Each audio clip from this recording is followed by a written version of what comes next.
माँ है। हिंदी सिनेमा की वो प्यारी माँ जिसे आज सब भुला चुके हैं। एक ऐसी अदाकारा जिसने बाल कलाकार की हैसियत से अपने फिल्मी सफर की शुरुआत की और फिर लीड एक्ट्रेस और कैरेक्टर रोल्स में खूब नाम कमाया। बीते दौर की हिंदी सिनेमा के तमाम सुपरस्टार्स जैसे दिलीप कुमार, अमिताभ बच्चन, धर्मेंद्र, देवानंद की मां के किरदार में ये नजर आई। यूं गुजर जाएगी। 7 दशकों तक उन्होंने भारतीय सिनेमा को अपनी कला से रोशन किया है। मराठी हो, हिंदी हो या दक्षिण भारतीय फिल्में हो, उनके हुनर का डंका हर तरफ बजता रहा। नमस्कार दोस्तों, मैं हूं विकास सिंह और आप देख रहे हैं फ्लैशबैक मोमेंट्स। आज के इस एपिसोड में हम आपको उस अभिनेत्री की जिंदगी और उनके फिल्मी सफर से रूबरू कराएंगे जिन्हें लोग प्यार से सुलोचना ताई कहने लगे थे। जी हाँ दोस्तों, मैं बात कर रहा हूँ उत्तर से लेकर दक्षिण तक, पूरब से लेकर पश्चिम भारत तक के लोगों को अपने प्यार और स्नेह के पास में बांधने वाली सुलोचना लाटकर जी के बारे में। सुलोचना लाटकर का जन्म हुआ था कर्नाटक के बेलगांव जिले के खरकलाट गांव में। इनका गांव खरकलाट महाराष्ट्र की सीमा से एकदम करीब ही है। महाराष्ट्र का कोल्हापुर शहर इस गांव से मात्र 40 किलोमीटर की दूरी पर मौजूद है। सुलोचना जी के पिता कोल्हापुर रियासत में दरोगा की हैसियत से नौकरी किया करते थे। इनका एक भाई भी था जो उम्र में इनसे लगभग 10 साल बड़ा था।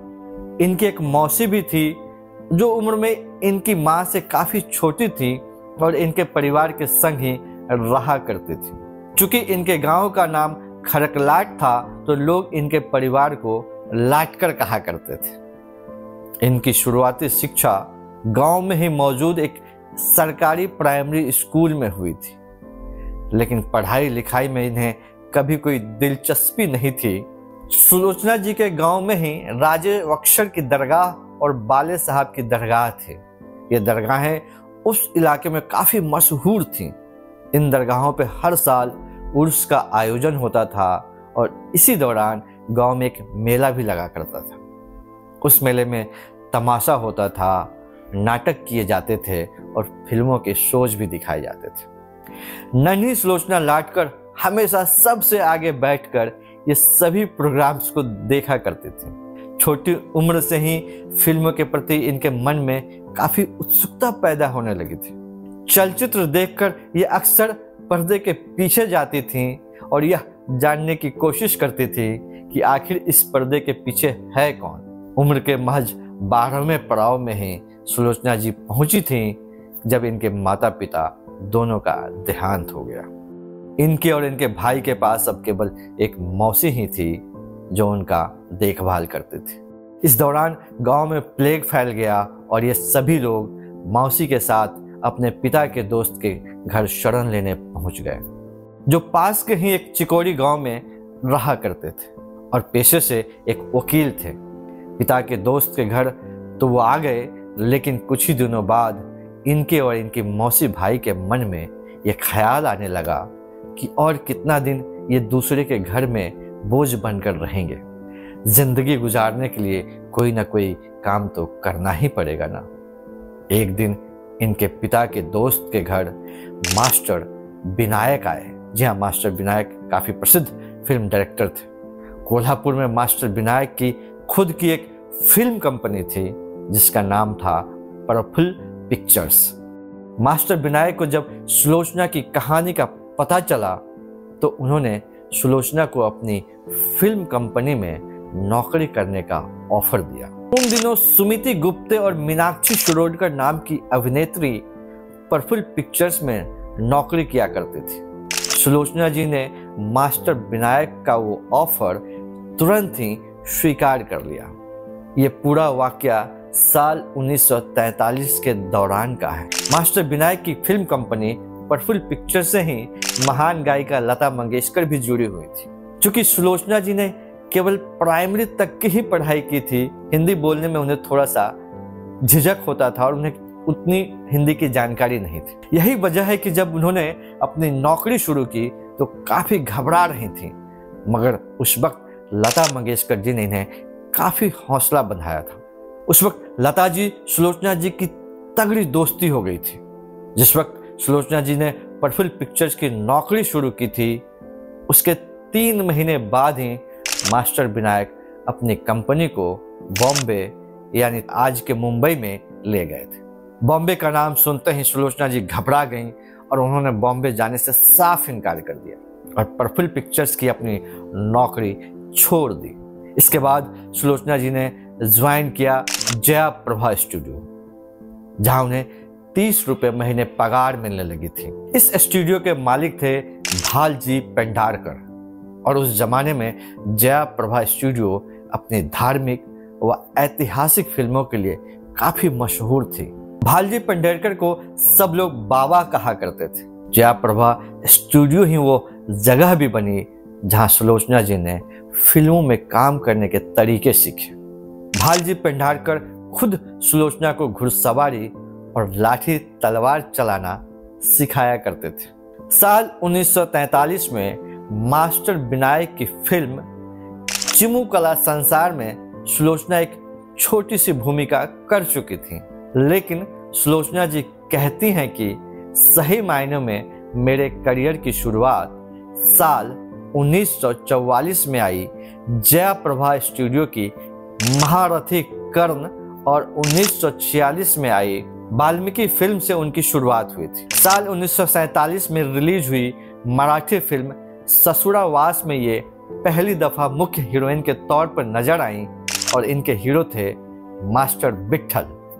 ये फिल्म जया प्रभा स्टूडियो ने ही बनाई थी। एक इंटरव्यू में सुलोचना जी ने बताया था कि उनका असली नाम नागाबाई था और लोग प्यार से उन्हें रंगू कहा करते थे। ये भालाजी पेंढारकर ही थे जिन्होंने इनका नाम नागाबाई से सुलोचना किया था। सुलोचना जब जया प्रभा स्टूडियो में ही नौकरी करती थी, तभी उनकी शादी कोल्हापुर के एक जमींदार परिवार के बेटे आबा साहेब चौहान से हो गई थी। शादी के वक्त इनकी उम्र महज 15 साल ही थे। इसी बीच साल 1948 में महात्मा गांधी जी की हत्या हो गई और इसमें राष्ट्रीय स्वयंसेवक संघ का हाथ होने की बात कही गई। इसके बाद तो पूरे महाराष्ट्र में दंगे भड़क उठे, संघ के कार्यकर्ताओं को मारा जाने लगा, उनके घर और दुकानों को जला दिया गया। सुलोचना जी के गुरु भालजी पेंढारकर भी संघ से जुड़े हुए थे, तो उनका जया प्रभा स्टूडियो भी जला दिया गया। साथ ही भालजी पेंढारकर को गिरफ्तार भी कर लिया गया। जया प्रभा स्टूडियो बंद हो गया। भालजी पेंढारकर ने अपने सभी कर्मचारियों को 2 महीने का वेतन देकर कार्य मुक्त कर दिया। इस सारे घटनाक्रम के बाद सुलोचना जी पुणे आ गईं। इत्तेफाक से यहाँ मंगल पिक्चर्स फिल्म कंपनी के फिल्म जीविचा सखा में सुलोचना जी को मुख्य हीरोइन के तौर पर काम मिल गया। ये फिल्म साल 1948 में ही रिलीज हुई थी और यह एक कामयाब फिल्म थी। इस फिल्म की कामयाबी के बाद सुलोचना मराठी फिल्म इंडस्ट्री में जम गई। उनके पास काम की कोई कमी नहीं रह गई। साल 1952 आया और इनकी एक और मराठी फिल्म आई जिसका नाम था स्त्री जन्म तुझी कहानी। यह फिल्म जबरदस्त हिट साबित हुई। यह फिल्म रंजित मूवी टोन के मालिक सरदार चंदू शाह को काफी पसंद आई थी। उन्होंने इस फिल्म का हिंदी रीमेक बनाने का फैसला कर लिया। हिंदी में इस फिल्म का नाम दिया गया औरत तेरी यही कहानी। चंदू शाह ने सुलोचना जी को ही इस फिल्म में साइन कर लिया। इस फिल्म को साइन करने के कारण साल 1953 में सुलोचना जी पुणे छोड़कर मुंबई आ गई। ये फिल्म साल 1954 में रिलीज हुई और इस फिल्म में सुलोचना जी के हीरो थे भारत भूषण। अपनी पहली ही हिंदी फिल्म से सुलोचना जी हिंदी बेल्ट में काफी मशहूर हो गई, लेकिन इसके बाद की इनकी कई हिंदी फिल्में नहीं चल पाईं। 1954 में आई महात्मा कबीर, 1956 में आई सजनी और 1960 में आई मुक्ति नाम की इनकी फिल्में फ्लॉप हो गई। हालांकि साल 1956 में ही सती अनसुईया नाम की इनकी फिल्म आई जो बहुत बड़ी सुपरहिट फिल्म रही थी और इस फिल्म की कामयाबी ने सुलोचना जी को हिंदी धार्मिक फिल्मों का एक स्टार बनाकर रख दिया। लेकिन इस स्टारडम का एक नुकसान उन्हें ये उठाना पड़ा कि धार्मिक फिल्मों के अलावा और दूसरी फिल्मों में इन्हें काम मिलना बंद हो गया। हालांकि 1957 की फिल्म अब दिल्ली दूर नहीं जरूर एक अपवाद है। अब दिल्ली दूर नहीं हिट रही थी और इस फिल्म का गीत ये चमन हमारा है सुलोचना जी पर ही फिल्माया गया था। इस गीत में इनके साथ मास्टर रोमी भी थे। ये चमन हमारा अपना है। लेकिन इसके बाद फिर कभी किसी सामाजिक हिंदी फिल्म में मुख्य नायिका के तौर पर सुलोचना जी को कामयाबी नहीं हासिल हुई। बात करते हैं साल 1959 की। मशहूर फिल्म मेकर बिमल रॉय ने अपनी फिल्म सुजाता में सुलोचना लाटकर को मां का रोल ऑफर किया। सुलोचना जी ने उन्हें मना तो नहीं किया, लेकिन वे इस दुविधा में जरूर फंस गईं कि महज 30 साल की उम्र में मां के किरदार निभाना कहां तक सही रहेगा। लेकिन उसी दौर की मशहूर अभिनेत्रियों ने जैसे कि दुर्गा खोटे और ललिता पवार जी ने, जो इनकी बढ़िया दोस्त भी थी, उन्होंने इन्हें सलाह दिया कि फिल्म इंडस्ट्री में अगर लंबी पारी खेलनी है तो ये रोल उन्हें स्वीकार कर लेनी चाहिए। और उनके कहने पर सुलोचना जी ने बिमल रॉय का वो ऑफर स्वीकार कर लिया।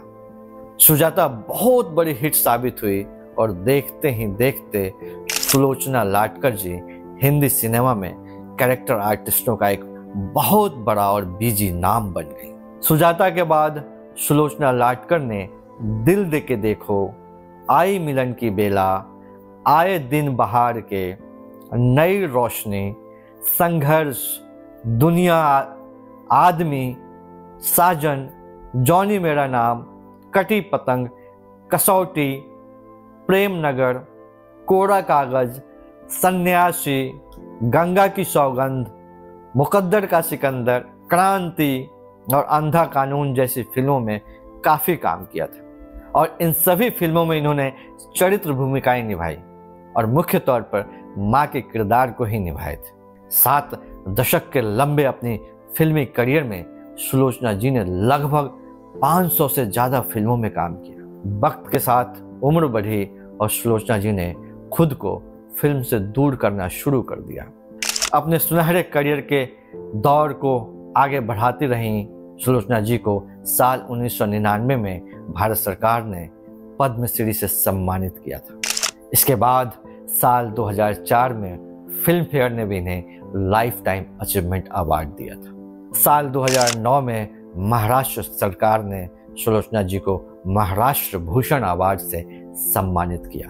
और बात अगर अब इनकी निजी जिंदगी की करें तो इनकी एक बेटी है जिसका नाम कंचन है। किसी जमाने में सुलोचना जी के बारे में अफवाह उड़ती थी कि वो एक मुस्लिम परिवार में पैदा हुई थी और उनका असली नाम साहिब जान था। लेकिन सुलोचना लाटकर जी की बेटी कंचन ने इसे झूठ बताया है।